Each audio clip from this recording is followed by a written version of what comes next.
Itong umagang ito, paglaruan natin ang dalawang pusa. Sabi nila, meron tatlong tunog. Yung sinabi na ngiyaw, yun daw ang ngiyaw, yun daw ang galit.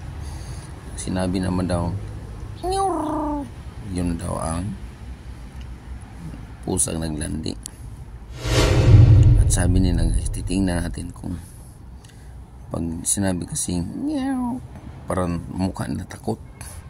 Pag sinabing ngiyaw, ano daw ang uupo sila, kasi parang tinatago nila yung kanilang ari para safety sa pusang lalaki na naglalandi.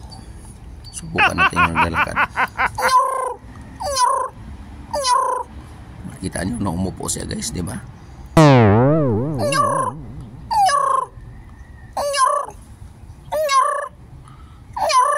Tingnan mo isa, umupo din sa ilalim ng motor ko. Yan, takot sila guys pagka ganun na ang tunog, kasi may lalaking lumalandi na gustong kumasta. Kaya yon, itong dalawang pusa na yan, puro yan babae. Kaya tingnan mo, nung marinig nila yung boses ng lalaking galit o lalaking lumalandi, umupo sila. At nakita mo at palingon-lingon. Subukan natin, nilingon-lingon yan kung sino lalaki na yon, na lalaking pusa na lumalandi. Yan, nakaupo ng dalawa dahil narinig nila yung lalaking lumalandi. Ulitin ko,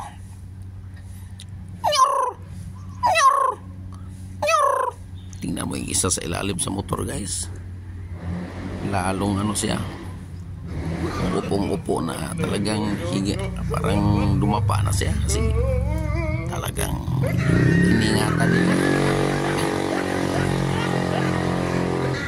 Talagang iniingatan nila yung kanilang puri. Ayan, tingnan natin naman yung isa, anong reaction pag sabihin natin marinig nila yung lalaking lumalandi.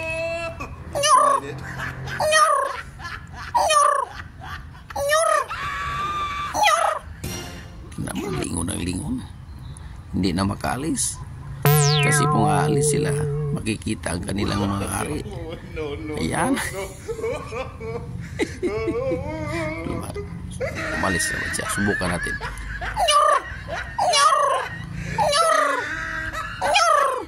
Tingnan mo, umupo siya nung marinig niya yung lalaking lumalandi.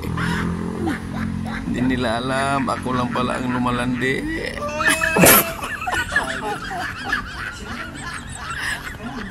At yan guys, nakita nyo na kung paano natin paupuin ang mga pusa.